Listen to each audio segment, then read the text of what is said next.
Впервые с Каролиной я познакомился добрых 9 лет назад. Тогда я не мог досмотреть ее произведение, потому как был крайне напуган происходящим. Будучи малым 11-летним мальчиком, я воистину боялся смотреть этот мультфильм. И признаюсь честно, до 2019 года я так и не осмелился пересмотреть это творение. Недавно же я таки решился побороть свои страхи и досмотреть это произведение. И знаете, я был приятно удивлен, заметив, что Каролина не так уж и страшна, как мне казалось в мои 11. Тем не менее, я прекрасно понимаю, почему данное произведение имеет тенденцию пугать детей. И это даже несмотря на то, что по сути Каролина имеет рейтинг PG, что означает, что мультфильм предназначен для семейного просмотра с детьми. И несмотря на то, что главная мысль произведения предназначена для детей, я осмелюсь заявить, что тут есть над чем подумать не только детям. Наверняка вы прекрасно осведомлены о том, что «Каролина в стране кошмаров» не такой уж простой мультфильм, каким кажется на первый взгляд. Вы только взгляните на обилие различного контента, который повествует о множестве пасхалок, секретов и скрытых смыслов, заложенных в этом произведении. А наличие десятков дееспособных теорий дает нам понять, что это очень хорошо обдуманное и наполненное смыслом произведение. Присаживайтесь поудобнее. Мы отправляемся на поиск смысла в мультфильме «Каролина в стране кошмаров».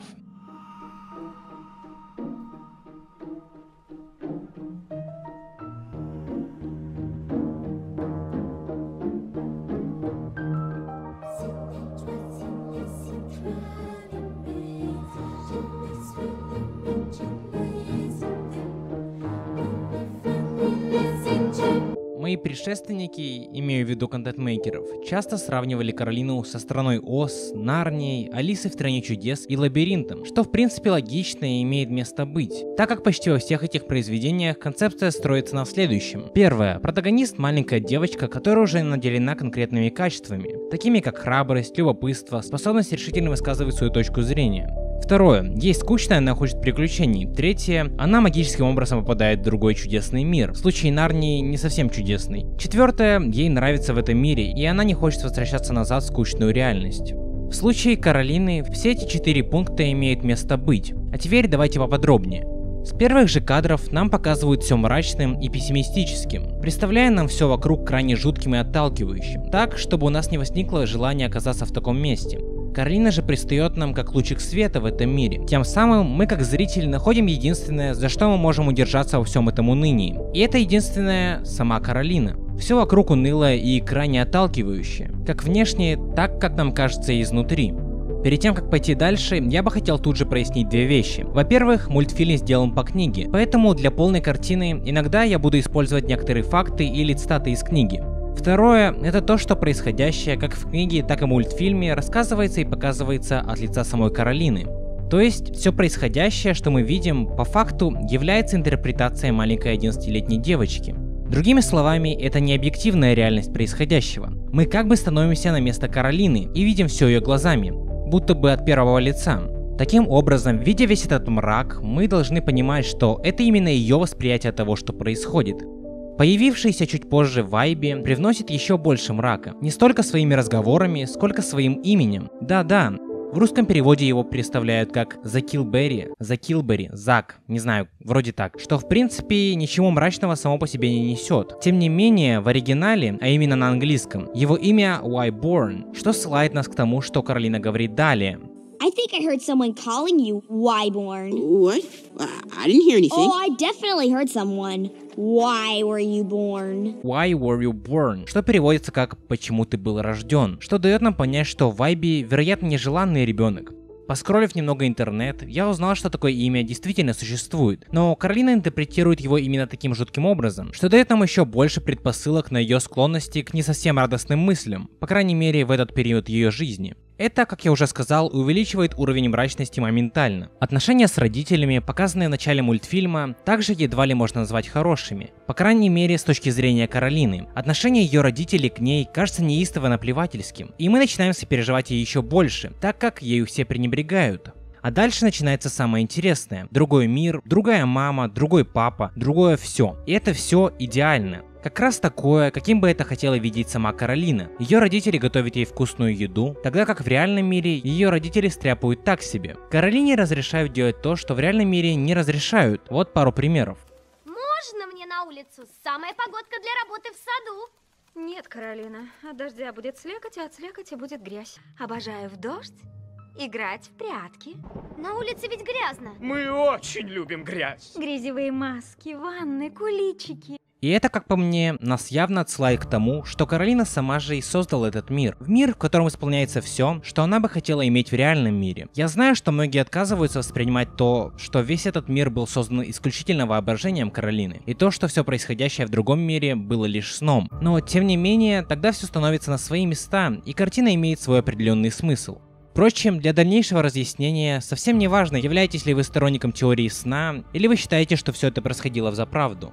Некоторые зарубежные блогеры сравнивают Каролину с одним старым номинантом на Оскар – «Песочным человеком». 9-минутная короткометражка показывает нам маленького мальчика, который боится идти ложиться спать, попутно воображая себе разные страшные вещи. То у него коридор становится длиннее, то луна как-то крипово выглядит. Вообще очень жуткая штука, рекомендую глянуть, оставлю ссылку в описании. Да, к чему это я? Да к тому, что мало того, что у истоков обоих произведений стоял один и тот же человек, так они имеют много чего общего. И даже не в плане одинаковых сцен, хотя и такое тут присутствует. Суть в том, что мальчик из «Песочного человека» имеет тенденцию воображать всякую нечисть, тем самым создавая свой собственный мирок, что делает и Каролина. В общем, проснувшись утром, Каролина понимает, что она опять ощутилась в реальном мире, и мы сразу понимаем, что она явно не в восторге от этого.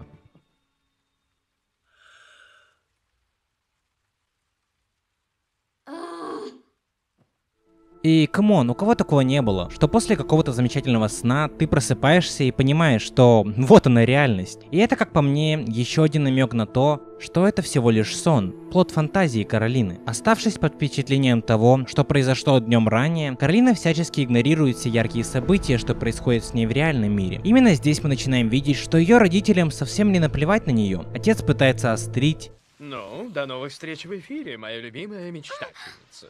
Пап, мне уже не 3 года. Тем не менее, для Каролины это остается незамеченным. Ее мама также проявляет заботу к своей дочери, но девочка отказывается замечать и воспринимать это. Она полностью увлечена именно миром фантазий, призрачным миром. Относительно пуговиц вместо глаз. Одна из версий заключается в том, что пуговицы как бы олицетворяют видение родителей. Это означает то, что они, надев свои глаза на Каролину, хотят, чтобы Каролина наконец начала учиться понимать других людей, ставя себя на их место. Ее родители хотят понимания со стороны дочери. Им нужно было заработать деньги. Хотя бы на время этого каталога им необходимо было потратить время на работу. Они хотели, чтобы Каролина увидела мир их глазами. Вторая версия говорит, что пуговицы выполняют роль маски. Так как человеческие глаза всегда показывают истинные намерения человека, имея зрительный контакт, мы часто можем понять, искренен ли человек, говорящий с нами, или нет. Но имея пуговицы вместо глаз, едва ли можно узнать истинные мотивы человека. Или, в нашем случае, паука. Эта теория относится больше к тем, кто воспринимает другую маму как нечто извне, не созданное фантазией Каролины. Поэтому лично я склоняюсь к первому варианту. Каролина имеет нарциссические наклонности, она хочет всегда быть в центре внимания, она не хочет, чтобы ее игнорировали. Но реальность заключается в том, что ты никогда не можешь находиться в центре внимания всегда. Ты не можешь быть в головах людей всегда, ведь каждый человек думает о себе 95% своего времени. Но в другом мире она получает это 100% внимание, где она пуп вселенной, где все создано исключительно для нее. Также, как я уже упомянул ранее, Каролина получала все, чего бы она ни пожелала, и даже больше. Тем самым, с каждым разом получая больше, ей было этого мало, и она хотела еще и еще. В книге Каролина осознает, что другой мир, который сперва казался ярким и впечатляющим, на деле оказался не тем, что она представляла. Вот что она произнесла: «Я не хочу получать все, что я хочу. Никто не хочет. Разве было бы классно, если бы я получала бы все то, чего бы я только не пожелала? Нет, это бы не имело никакого веса». Она осознала, что реальный мир прекрасен именно потому, что там есть и плохие, и грустные времена, которые делают хорошие времена такими прекрасными. Она осознала, что мир, в котором все всегда хорошо, через время бы оказался ничем, так как без плохого ты не сможешь узнать нечто хорошее. Если все хорошо, то ничего не хорошо. Хорошие вещи так прекрасны лишь потому, что существует много плохих вещей. По книге, когда другая мама показывает Каролине отражение ее плененных родителей в зеркале, они говорят следующее: «Эх, как хорошо, что Каролины здесь больше нет. Теперь мы можем делать все то, что всегда хотели делать», что в очередной раз дает нам понять, что она считает, что ее родители хотят от нее избавиться, и поэтому всячески пренебрегают ею. По мультфильму другая мама бросает Каролину в зеркало, давая ей время поразмыслить над ее поведением, а именно над тем, что она отказалась одевать на себя пуговицы. Интересно то, что на языке оригинала, английском, слово «поразмыслить» reflect имеет два значения – поразмыслить, а также отразить или отобразить. То есть Каролину кинули в зеркало, ее же reflection, отражение, чтобы reflect – поразмышлять над ее поведением.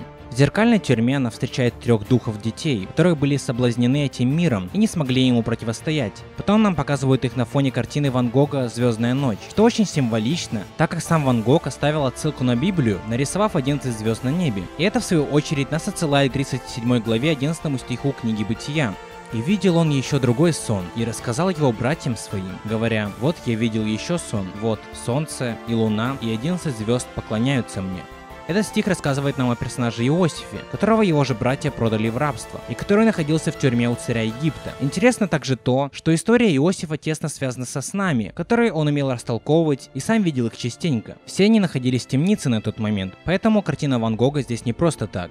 После всего, что произошло, Каролина возвращается в реальный мир, где встречает своих родителей. И мы практически сразу видим, что нечто изменилось. Их взаимоотношения стали другими, более дружелюбными. Возможно, это связано с тем, что ее родители таки успешно написали этот каталог. Но вероятнее всего, это из-за того, что Каролина наконец-то научилась ценить то, что она имеет. Она научилась ставить себя на место родителей и понимать их точку зрения. Потому как ее мама и папа не изменились. Они все такие же. По сути, ничего не изменилось извне. Тем не менее, изменилось отношение самой Каролины к ним. Мир вокруг становится ярче, как только Каролина начинает воспринимать все иначе. Также все соседи становятся интересными для нее. Ее родители как бы становятся колоритнее, хотя они все те же, что и были на протяжении всей картины. Не желай все и сразу, а иначе это аукнется тебе в будущем. Будь терпимым и учись эмпатии. Учись ставить себя на место других и тем самым понимать их положение, а также не доверять дамам с пуговицами вместо глаз. Естественно, это не весь смысл. Существует неисчисляемое количество теорий и интерпретаций,